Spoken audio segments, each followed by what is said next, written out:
He only participated because he was told the U.S. had approved of it. Finally, it's worth knowing that the assassins were brought in by a U.S.-based mercenary firm.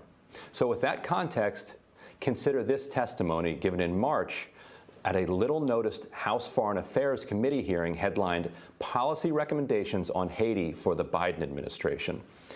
So, Kim, why can't we just leave things alone? Right, you know, right. like what is our interest in Haiti anyway? You know, like at this point, why do we want to continue to destabilize this country? What is the point?